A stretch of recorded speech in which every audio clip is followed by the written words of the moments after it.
Hey there, TikTok enthusiasts.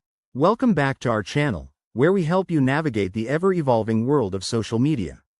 Today, we're diving into something that's been a hot topic for many users: how to block those pesky TikTok shop videos in 2025.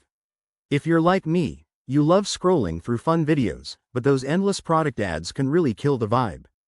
Don't worry, I've got you covered with a simple, step-by-step guide that's easy to follow, even if you're not super tech-savvy.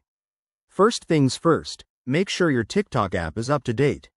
By 2025, TikTok has rolled out some awesome new features for better user control, so updating is key. Open the app and head to your profile by tapping the person icon in the bottom right corner. From there, tap the three dots or the settings gear, depending on your app version, to access the main menu. Once you're in settings, look for the Privacy and Safety section. This is where the magic happens.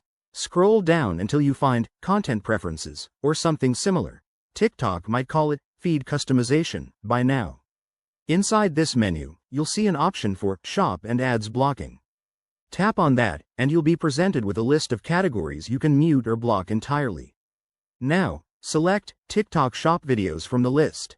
You might have choices like Block Permanently or Mute for a period, which is great for testing the waters. Confirm your selection, and voila, your feed will be shop-free. But wait, there's more. TikTok in 2025 uses AI to learn from your blocks, so over time, it might suggest even more personalized content. One quick tip: if you accidentally block something you didn't mean to, you can always go back to settings and adjust it. This feature not only helps you avoid distractions but also gives you more control over your online experience. Remember, a cleaner feed means more time for the videos you actually enjoy. Thanks for watching. If this helped, give it a thumbs up and subscribe for more tips like this. Drop your questions in the comments below. I'll see you in the next one. Stay savvy.